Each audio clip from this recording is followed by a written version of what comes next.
지난주에 정말 깜짝 놀라셨었죠? 우리나라에서 이런 생각이 들었습니다. 가뜩이나 더운 날 좀 더 유쾌하고 즐거운 말씀으로 시작해야 되는데 설교 시간 첫머리부터 이런 말씀드려 좀 죄송한 마음이에요. 어느 아버지가 생일상을 차려놓고 기다리던 아들 집에 가가지고 아들을 총으로 쏴서 죽였습니다. 우리나라에서 총기 사고가 일어났어요. 그것도 아버지가 아들을 자신이 직접 만든 사제총으로. 자기가 살고 있는 아파트에도 시한폭탄을 만들어가지고 열 몇 개인가를 설치해놨다고. 그리고 폭발물 제거반이 가가지고 그걸 제거를 했어요. 아들이 죽는 그 현장, 아들 집에는 며느리와 손주도 있었습니다. 할아버지 생일 축하한다고 잔치상 차려놓고, 생일상을 차려놓고 총을 쏴서 아들을 죽이는 아버지. 아니, 아들이 위험에 빠지면, 어려움에 처하면 내가 그것을 대신 감당할게, 내 목숨과 네 목숨을 바꾸자, 이러는 게 부모 심정 아니에요? 그런데 어떻게 거꾸로 자식을 죽였어요? 이유가 무엇일까? 왜 그랬나? 여러 이유들이 나오는데 아직도 앞뒤가 서로 안 맞는 것 같습니다. 하여튼 오늘 말씀도요, 참 이해하기 어려운 그런 점에서 이해하기 어려운 말씀이에요. 22장 1절부터 이 말씀이 시작하잖아요. 1절부터 찬찬히 읽어보면 하나님은 아브라함에게 모리아 산에 가서 하나밖에 없는 아들 이삭을 번제로 드리라, 이런 명령을 하십니다. 아들을 그대로 번제로 불태워 드려라, 살아있는 제 통째로. 더구나 하나님은 나중에 사람을 제물로 드리는 인신제사, 이것을 엄격하게 금하시고 정말 미워하는 걸로 그렇게 말씀하셨어요. 절대 해서는 안 될 일이에요. 그러니까 나중에 하나님의 이런 말씀과 오늘 이런 명령이 서로 충돌하고 있잖아요. 이율배반입니다. 자, 그런데도 왜 이런 일을, 그것도 부모가 아버지한테 아들을 잡아서 제물로 삼아 예배하라고 이런 명령을 하셨을까요? 자, 오늘 말씀 속으로 조금만 더 들어가 봅시다. 첫 번째로, 자, 같이 해요. 하나님은 우리를 성장시키신다. 자, 1절 말씀 한번 보죠. 왜 이런 명령을 하셨을까? 1절, 그 일 후에 하나님이 아브라함을 시험하시려고. 오늘 이야기 맨 처음에 이 이야기의 목적이 뭐냐? 의도가 뭐냐? 하나님이 왜 이런 명령을 행하셨느냐? 앞으로 펼쳐질 일에 대하여서 지금 얘기하고 시작하십니다. 하나님이 시험하시려고. 어떤 시험일까요? 자, 여기서 먼저 생각해야 할 것이 있습니다. 이 시험, 예수님도 시험에 대해서 말씀하셨죠. 시험에 들지 않게 깨어 기도하라. 시험에 들지 않게. 이때 이 시험은 뭐예요? 누가 시험을 행하는 주체가 누굽니까? 원수예요. 사탄인 마귀입니다. 어떻게? 이 시험의 목적이 뭐예요? 빠지게 하고, 넘어지게 하고, 재기하지 못하게 하고, 멈추게 하고, 죽게 하고, 파괴시키는 그런 시험이잖아요. 그렇죠? 그런데 오늘 이 말씀에 나오는 1절의 시험은, 하나님의 시험은 그런 시험하고 다르다는 것입니다. 넘어뜨리고, 너는 시험 탈락시키고 커트하는 그런 시험이 아닙니다. 우리를 성장시키는 연단과 훈련이에요. 독수리가 새끼들이 어느 정도 크면 둥지에서 밀어낸다고 그러죠. 이것도 찾아보니까 약간 갑론을박이 있더라고요. 대개는 어미가 밀지 않아도 때가 되면 새끼들이 난답니다. 그런데 그 중에 안 나는 것도 있다는 거죠. 안 나는 것도 스스로. 날아야 할 때 날지 못하면 그래서 밀어내기도 하나 봐요. 새끼 독수리에게는 이것이 얼마나 큰 시험이겠습니까? 날아봤어요? 한 번이나 날아봤어요? 지금까지 어디에 살았어요? 둥지에만 살았어요. 그런데 지금 아니, 엄마가 나를 이 안전한 둥지에서 밀어냅니다. 떨어지면 죽을 것 같은데, 이 하늘 아직 한 번도 날아본 적이 없는데 나를 이 둥지에서 밀어내는 이 엄마를 어떻게 이해해야 될까요? 엄마가 자기 새끼 죽으라고 둥지에서 밀어내겠습니까? 충분히 날 수 있다고 판단한 거예요. 아니, 날 때가 지났다고 지금 판단한 거예요. 그런데 계속 둥지에 앉아가지고 엄마가 물어다 주는 먹이만 넙죽넙죽 받아 먹습니다. 이제 다 컸으니 둥지를 떠나라는 거예요. 그런데 안 나가요. 그래서 밀어냅니다. 어떻게 돼요? 날아요. 잘 날아요.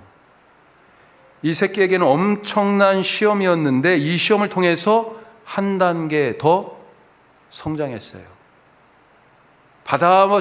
물어다 주는 먹이만 먹는 독수리에서 어떻게 됐어요? 자기가 사냥하는, 자기 혼자 이제 날아서 나는 것뿐만 아니라 혼자 이제 사냥도 해서 자기 먹이를 자기가 잡는 그런 독수리로 성장했어요.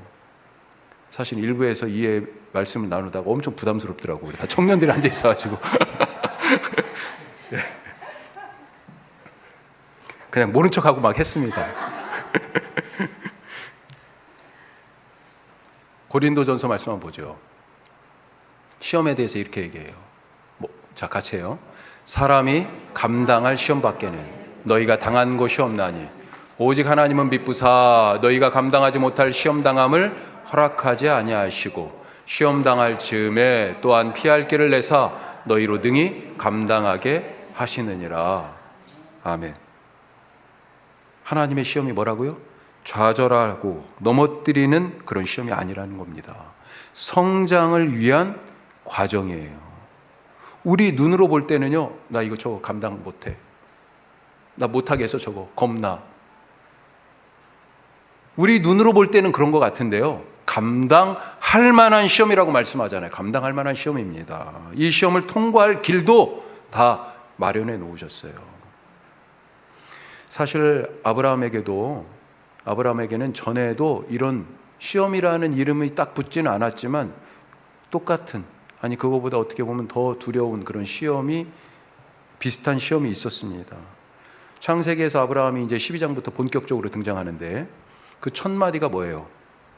하나님이 아브라함에게 이르시되 뭐라고 그랬습니까? 너는 너의 고향, 친척, 아버지 집을 떠나 내가 내게 보여줄, 지시할 땅으로 가라. 이 명령이었잖아요. 아니 갑작스럽게 들려오는 이 음성, 하나님의 이 압박. 아니 나 여기서 잘 살고 있는데 어디에서 살았어요? 그때 당시에 세계에서 가장 번영한 도시 우르에서 살고 있었습니다. 메소포타미아 유프라테스 티브리스 강가 끝에 가장 비옥한 땅에 살고 있었어요. 거기서 최고의 문명을 이루는 도시에서. 그런데 거기에서 떠나라고 말씀하셨잖아요. 그동안 해온 일들, 관계들, 쌓아온 업적들, 그거 다 두고 가라는 거예요. 두려움입니다. 모험이에요. 그때 당시가 뭐예요? 시족 사회잖아요. 그 시족이라는 울타리를 벗어난다는 게 얼마나 두려운 일입니까? 이 말씀을 생각하다가 제가 어렸을 때 갑자기 생각나더라고요. 저는 리에서 자랐습니다. 초등학교가 바로 옆에 있었어요. 다행히. 그래도 멀리서 오는 애들은 한 30분 이상씩 걸어 논밭 산 넘어가지고 제가 살던 데는 높은 산은 아니었지만 하여튼 다 가로질러 가지고 막 30분 이상씩 걸어오고, 그래도 저는 집이 학교하고 가까워 가지고 그건 편했죠. 그런데 이 그때 국민학교를 딱 마치고 중학교를 딱 가는데 중학교는 면이에요. 엄청 겁나는 거야. 거기에 초등학교가 둘이 있어요. 이미 숫자도 엄청나요. 그렇죠. 우리는 2반 3반밖에 안 됐어요, 한 학년에. 그런데 거기는요 거의 대여섯 반씩 있는 거죠. 두 학교가 더군다나. 그러면서 우리는 그때까지 신장로였어요. 비포장, 먼지 풀풀 나는. 그런데 거기 면에 가면 거기서부터 아스팔트예요. 그리고 거기에 역도 있어요. 걔네들은요 이미 지금 자기들이 계속 거기 살면서 이렇게 차를 지금 타고 가고 있는 거예요. 그런데 우리는 갑자기 거기 가가지고 그 차에 탁 올라타는 듯한 그런 느낌인 거죠. 느낌이 우리 여기 동네 얘네들이 온 거예요. 그런 느낌. 우리는 겨우 초등학교 앞에 전방 2개 있는데, 예? 거기는요 시장도 있고, 뭐 교회도, 우리 교회가 알잖아요. 시골의 이 교회. 그런데 거기는요 교회가 벌써 벽돌로 지었어요. 특히 거기에 있는 우리 교단 교회였어요. 제 중학교 재단이 미션 스쿨이었어요. 그때 당시에 600명, 800명 막 이런 정도의 규모의 교회였어요. 면에 있는데, 야, 우리 교회 이 마룻바닥에, 삐걱거리는 마룻바닥에 의자도 없어. 근데 거기는 다 의자야. 몇백 명 다니는 교회. 주눅이 확 들죠. 겁납니다. 나도 공부 좀 한다고 그랬는데 거기 딱 가니까 깨갱이에요. 중학교뿐만입니까? 고등학교는 이제 시로 갔어, 시. 자, 중학교 왔다가 고등학교는 시. 거기는 더 하죠. 그 중학교, 고등학교, 아니 내가 집을 떠나는 것도 아닌데 그때 가졌던 그 두려움, 불안함, 걱정, 이런 거에 생각하면 지금 이때가 언제냐면요, 주전 1800년 때입니다. 아브라함에게 떠나라 말씀하셨을 때가 지금부터 거의 4000년 전이에요. 그 지금까지 함께 해왔던 그 울타리, 그래서 고향 친척이 들어가는 거예요. 그냥 친척이 들어가는 게 아니고 고향 친척, 이 시족 사회, 이 부족 사회를 떠나서 나오는 것, 이건 죽음을 택하는 일입니다. 고향이라는 둥지, 시족이라는 울타리를 떠나는 이 아브라함, 모두가 말렸을 거예요. 어떻게 살 거야? 그러다가 누구 보호할 사람도 없고 의지할 사람도 없고. 하지만 아브라함은 고향 친척 아버지 집이라는 둥지와 울타리를 떠났기 때문에 하나님이 약속하신 그 복을 누릴 수 있었어요. 아브라함이 성장했다는 것입니다. 성장. 우리가 아시다시피 석유 원유, 그거 그대로 쓸 수 있어요? 석유 원유를 갖다가, 우리나라가 최고인 게, 석유는 안 나지만 석유 원유를 정제하는 기술이 세계 최고래잖아요. 석유를 어떻게 합니까? 그대로 쓸 수가 없어요. 원유를, 그 새카만 원유를 정제해야 돼요. 정제 어떻게 합니까? 불 떼는 겁니다. 불 떼는 거예요.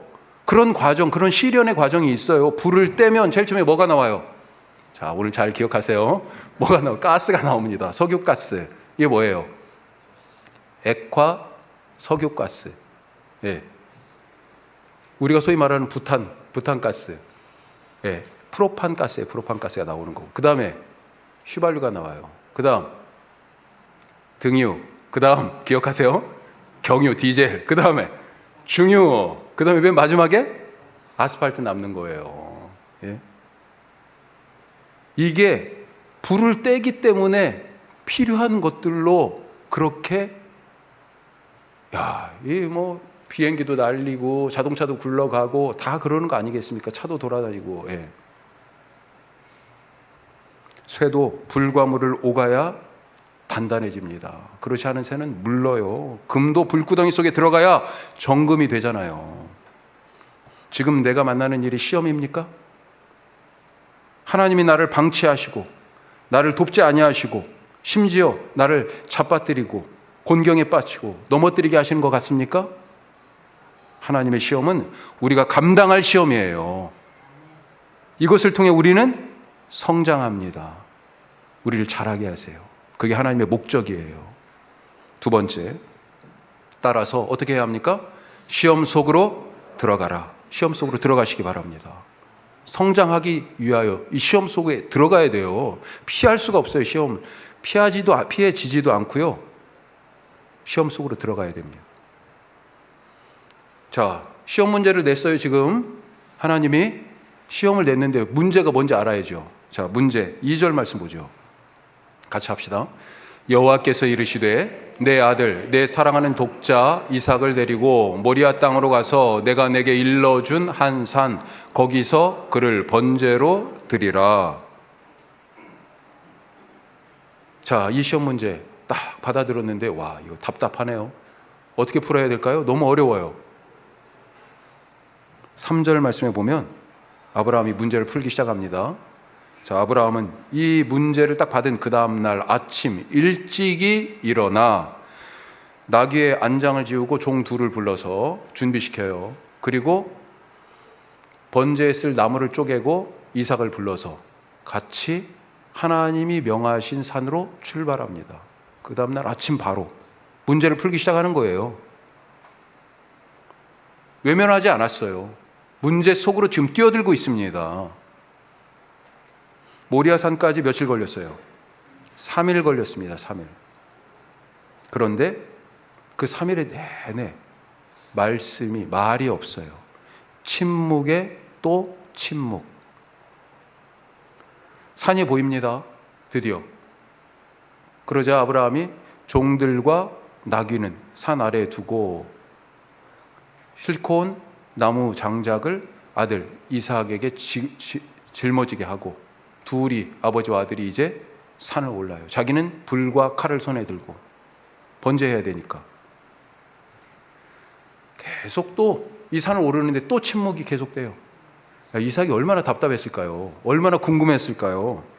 드디어 침묵을 깨고 이삭이 묻습니다. 아빠, 아버지하고 불러요. 말씀 잘 보세요.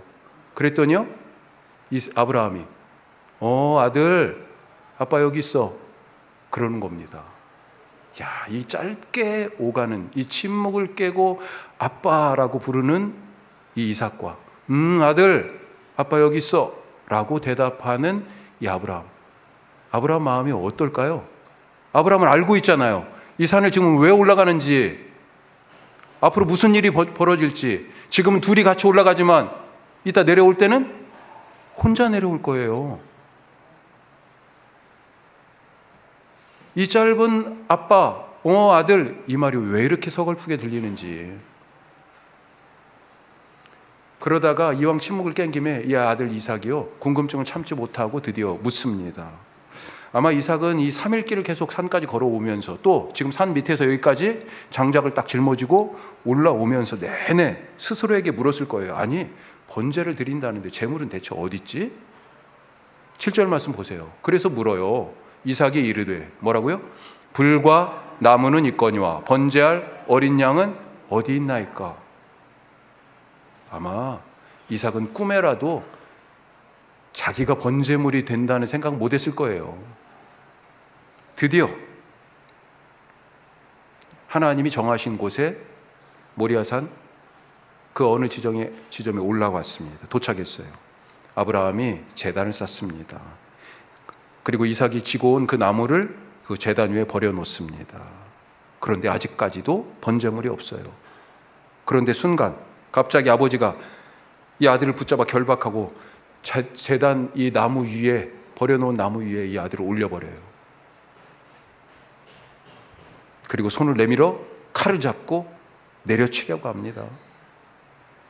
자, 그런데 이 장면 가만히 생각해 보세요. 우리 많이 듣고 많이 읽었던 장면이잖아요. 이삭이 여기까지 지금 번제에 쓸 나무를 산 아래에서부터 지고 지금 여기까지 왔어요. 이삭이 작은 어린애가 아니었다는 거예요. 예? 아니, 지금 그만큼 등짐을 지고 이 산을 올라올 체력이 있고 근력이 있어요. 그 정도의 힘이 있습니다. 5절에 보면 아이라고 표현되어 있는데 이게 히브리 말에서 작은 아이를 얘기하는 게 아니에요. 더군다나 지금 아브라함은 몇 살일까요? 정확하지는 않지만 100세에 이 아들을 낳았기 때문에 20세가 하여튼 안 됐다고 쳐도 이삭이, 그러면 하여튼 110 몇 살이었을 거 아니에요. 아브라함은 최소한. 이 아버지가 힘이 세겠어요. 산 밑에서부터 지금 이 장작을 짊어지고 온, 아직은 완전한 청년 장성한 건 아니지만 그래도 이 정도까지 체력이 있는 이 이삭이 힘이 더 세겠어요. 예? 그런데 놀라운 것은 이 이삭이 아버지에게 저항하고 반항했다는 말이 없습니다. 아버지가 묶어 제단 위에 올려놓는데 그걸 그대로 당하고 있어요. 자기 힘으로 충분히 아버지한테 한번 붙들고 뒹굴렀을 만한데 아버지 미쳤냐고. 이삭은 아버지의 행동을 이해할 수 없었지만 그대로 받아들입니다. 그동안 아버지가 쭉 침묵하고 있었잖아요. 그런데 이삭도요, 결정적인 순간에 침묵을 선택합니다. 아버지한테 물어보지도 않아요. 아브라함도 하나님의 명령을 듣고 집을 나설 때부터 지금까지 거의 침묵으로 일관했어요. 어쩌면 이삭은 그 아버지의 침묵을 그동안에 이해할 수 없었는데 이 마지막 순간에 아버지가 왜 그동안 침묵했는지 그 이유를 알아버린 것 같아요. 오늘 아브라함과 이삭이 오른 이 모리아산 후에 이 모리아산에 뭐가 세워집니까? 이 자리에 하나님의 성전, 솔로몬의 성전이 여기에 세워져요. 그리고 이 산 저쪽 한쪽에서는요, 십자가에 예수님이 달려 죽으셨어요. 그래서 이삭이 번제를 위하여서 짊어지고 올라간 그 장작더미, 그것을 장작을 지고 올라갔던 이 모리아 산길이 예수님이 나무 십자가를 지고 번제물이 되기 위하여서, 우리를 위한 제물이 되기 위하여서 오르신 그 골고다와 지금 오버랩되는 거죠. 예수님도 침묵으로 십자가를 지셨습니다. 아버지로부터 버림을 받았어요. 이해할 수 없고 받아들일 수도 없는 시험이 바로 이 십자가였습니다. 그래서 지기 전까지도요, 어떻게 하면 이것을 좀 피하게 해주십시오, 이런 기도도 인간적인 마음에 드리기도 했어요. 하지만 이 시험 속으로 예수님도요, 뛰어드셨습니다. 십자가를 지고. 순종이죠, 순종. 시험을 푸는 열쇠는 이해가 아니라 아버지에 대한 믿음이고, 믿기 때문에 순종할 수 있었고, 그래서 시험 속으로 뛰어들게 된 것입니다. 그 다음은 뭐예요? 십자가 다음이 뭡니까? 부활이에요, 부활. 그게 우리의 신앙이지 않습니까? 두려워하지 마시기 바랍니다. 십자가 너머를 보실 수 있는 믿음 가지시기 바랍니다. 새로운 지평이 열려요. 마지막 세 번째로 같이 합시다. 이미 준비되었다. 자, 산에 오를 때 번제할 어린 양이 어딨냐는 이 이삭의 질문에 아브라함이 뭐라고 대답했어요? 8절 다시 보죠. 8절 아브라함이 이르되 내 아들아, 번제할 어린 양은 하나님이 자기를 위하여 친히 준비하시리라. 아멘. 아브라함이 뭘 알고 처음부터 이런 말을 한 건 아닌 것 같아요. 갑자기 아들이 지금 아버지 하고 부르고 나서 돌발 질문한 거죠. 아빠, 근데 번제할 어린 양이 아무리 생각해봐도 오는 내내부터 지금 계속 생각했잖아요. 없어요, 없어. 갑작스런 훅 치고 들어오는 이 아들의 질문에 아빠가요, 얼렁뚱땅 지금 막 대답한 것 같아요. 그런데 정말로요, 이 말처럼 하나님이 준비하셨습니다.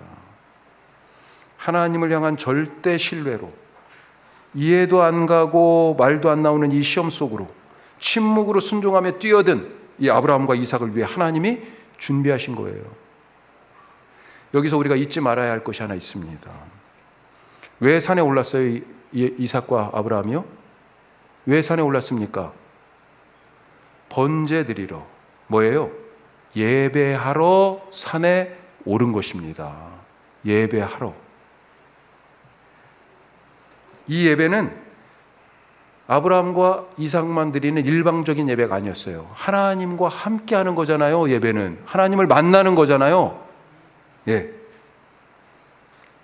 하나님은 지금 이 두 사람이 절대 신뢰라고 하는 것을 등에 지고 침묵의 입과 순종의 발로 예배하러 산에 오르는데, 이들과 함께할, 이들을 만날 하나님의 예배를 따로 준비하고 계셨던 거예요. 이삭을 대신할 순양을 마련해 놓고 계셨던 것입니다. 그러니까 이 시험의 본질이 뭐예요? 우리는 착각해요. 아, 번제물이 이삭이야 라고 하는 번제물에 집중하고 있는데, 하나님의 명령은 뭐였어요? 나랑 만나자. 그게 예배잖아요. 예배하러 이 산으로 와라. 바로 이거였거든요. 착각하지 마시기 바랍니다.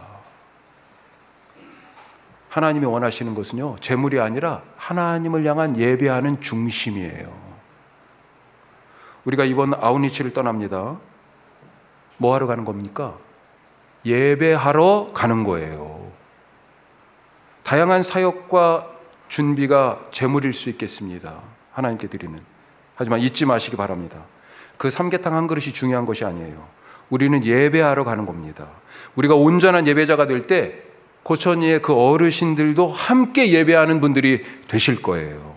거기서 미리 이미 가셔서 준비하시는 하나님을 우리 모두가 그 예배 자리에서 만나게 될 것입니다. 우리 아시는 분들은 아시는데 수요일 저녁에도 잠깐 말씀을 드렸는데, 지난주 우리가 예배 드릴 때, 2부 예배 드릴 때 옆에 이 비어있는 404호 소유주의 자녀분들이 오셨다 가셨다는 거예요. 그런 이유가 뭐냐면 건물이 지금 어떻게 돼 있는지, 주일날 우리 예배 드릴 때 왔으니까 또 시끌시끌 또 하고 막 북적북적하고 그래서 이러니까 안 나가지 새가 안 나가지, 매매도 하고 싶고 새를 최소한 하고 싶은데 몇 년째 지금 저렇게 비어 있으니까 7년 지금 이상 비어 있는 거예요. 그러니까 관리비는 계속 나가지, 지출은 있는데 들어오는 수입은 없지. 이것 때문에 소유하고 계신 아버지가 너무 스트레스가 심해가지고 심지어 어떤 말씀까지 하고 가셨냐면, 누구 필요하다면 그냥 거저라도 주고 싶다, 이런 말도 하고 가셨다고 나중에 전해 들었어요. 아, 그런 말씀이구나. 그래서 하여튼 전화번호도 받아놓고 연락도 해보려고 그랬는데, 제가 화요일날, 월요일은 안 옵니다. 가능하면 교회. 네, 화요일날 이제 왔어요. 와가지고 아니 한참 책을 읽고 있는데, 설교 준비하고 있는데 사람들이 왔다 갔다 해요. 그래서 또 나가봤죠. 네. 얘기를 들어보니까 얼마에 내놨대요. 반값 정도에 내놓은 거예요, 부동산에서. 그래서 매수 의사가 있는 분들하고 이렇게 와가지고 얘기를 하는 걸 들었습니다. 야, 이러다가 이거 나가겠구나. 전화번호를 받았다고 우리 권사님이 그래가지고 빨리 연락 한번 해보십시오, 말씀도 드리고. 그리고 우리가 뭔가를 정하려면 같이 모여서 의논을 하고 해야 되니까 목회협력그룹 저녁에 긴급하게 모입시다 그랬는데요, 그 공지를 올리고 얼마 되지 않아서, 그러니까 여기 왔다 가서 얼마 되지 않아가 한 2-3시간 계약을 했다는 거예요. 403호, 404호가 다 나간 것 같습니다. 지금 앞으로 우리가 이제 사용하려면 조금 약간 불편할 수도 있겠어요. 그러면서 여러 가지 생각이 들었습니다. 아, 내가 너무 안이하게 생각했나? 하나님이 주신 기회였는데 놓친 것은 아닌가? 조금 더 과감하게 결단하고 정해야 했을까?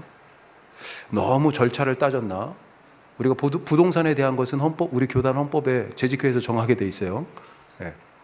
만약에 제가 재직회 결의도 없이 엄격하게 얘기하면 계약합시다 막 이러면 어떻게 보면 엄격하게는 문제가 될 수도 있는 얘기죠. 그런 절차들을 너무 따진 거 아닌가? 하여튼 여러 가지 생각이 들더라고요. 하지만 새벽에 기도하는데 이런 마음을 하나님이 주시는 거예요. 그래요. 너희가 할 일을 해라. 나는 내 할 일을 하겠다. 그래요. 아브라함은 예배하라는 말씀에 집중했습니다. 이삭도요, 나중에는요, 알았어요. 그래서 예배에 집중했어요. 반항하지 않았어요. 자기가 재물이냐 아니냐, 이것도 중요하지 않은 것을 깨달았어요. 그 번제물 위에 아버지가 묵는 대로 번제단 위에 올라갔어요. 그랬더니 하나님이 이미 준비하신 진정한 예배를 모두가 다 드릴 수 있게 되었다. 우리를 위해 준비하신 것이 있습니다. 다른 것에 마음을 빼앗기지 마시기 바랍니다. 오늘 우리 할 일을 합시다. 뭐예요?